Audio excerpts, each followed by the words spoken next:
Selamat pagi saudara, kembali kita bertemu di dalam renungan pagi GKO Cibitung. Sebelumnya, mari kita berdoa.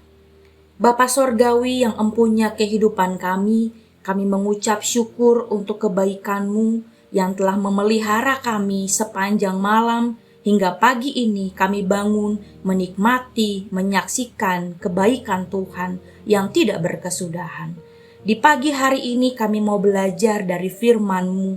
Mohon Roh Kudus menolong kami agar kami mengerti kebenaran firman-Mu, dan firman-Mu lah yang menuntun kami di sepanjang hari ini. Di dalam nama Tuhan Yesus Kristus kami berdoa. Amin. Saudara yang Tuhan Yesus kasihi, pagi ini tema renungan kita adalah tugas kita, yang diambil dari Injil Markus pasal 3 ayat 14. Demikian firman Tuhan. Ia menetapkan 12 orang untuk menyertai dia dan untuk diutusnya memberitakan Injil. Setiap hari kita disuguhkan dengan berita-berita buruk, mulai dari kisruhnya dunia politik yang kental diwarnai dengan politik identitas, maraknya kasus pembunuhan dan penganiayaan, serta berbagai peristiwa kejahatan yang terjadi.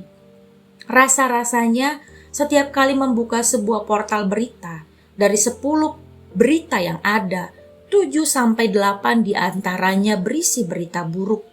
Lalu, apa peranan kita sebagai gereja secara individu dan lembaga yang menginterpretasikan kehadiran Allah di bumi di tengah situasi yang demikian? Markus 3 ayat 14 memberikan sebuah pesan jelas bahwa gereja bertugas memberitakan kabar baik, yaitu Injil.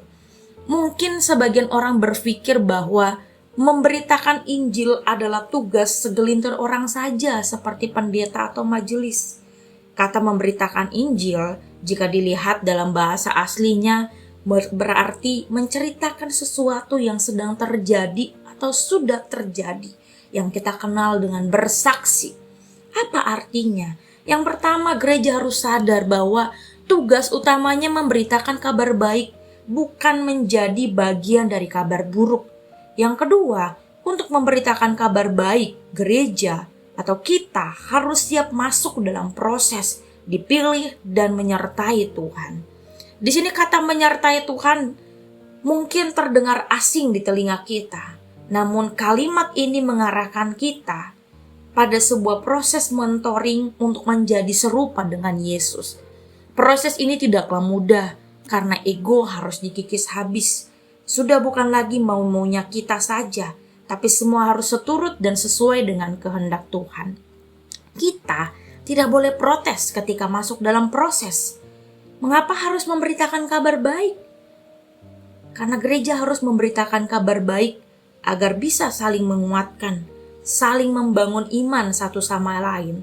Roma pasal 1 ayat 11-12 dikatakan, sebab aku ingin melihat kamu untuk memberikan karunia rohani kepadamu guna menguatkan kamu, yaitu supaya aku ada di antara kamu dan turut terhibur oleh iman kita bersama, baik oleh imanmu maupun oleh imanku. Dalam ayat yang ke-12 terdapat kata, supaya aku turut terhibur oleh iman kita bersama. Di sini kata turut terhibur dalam bahasa aslinya memiliki arti mendorong atau memberikan kekuatan. Dan ini seharusnya menjadi tanggung jawab semua orang, tanggung jawab gereja, mendorong atau memberi kekuatan satu sama lain. Hari ini kita harus sadar bahwa memberitakan kabar baik adalah tugas kita. Kita harus siap masuk dalam proses tanpa protes agar tercipta komunitas yang saling membangun iman dan memberi kekuatan satu sama lain. Gereja yang bertumbuh adalah gereja yang penuh dengan kabar baik, yang penuh dengan kesaksian dari sebuah pengalaman perjumpaan dengan Tuhan dalam karya Roh Kudus. Selamat menjadi komunitas yang saling membangun iman, yang mengerjakan tugas bersaksi. Tuhan memberkati. Terima kasih untuk kebaikan-Mu. Hari ini kami diingatkan bahwa kami punya tugas untuk bersaksi, untuk saling menguatkan, saling menopang sebagai anggota tubuh Kristus. Terima kasih Tuhan, hari ini kami mau menopang saudara-saudara kami yang bergumul dengan kesehatan mereka, yang bergumul dengan finansial mereka, yang bergumul dengan pekerjaan mereka, yang bergumul dalam menantikan jawaban doa dari Tuhan, dan berbagai pergumulan-pergumulan yang dihadapi. Kiranya Tuhan yang menopang. Kami percaya di sepanjang hari ini kami ada dalam rahmat Tuhan untuk mengerjakan apa yang menjadi tugas kami untuk berkenan di hadapan Tuhan. Terima kasih untuk kemurahan-Mu Bapa. Kiranya damai sejahtera Allah dengan segala kelimpahannya menyertai memberkati saudara sekalian. Amin.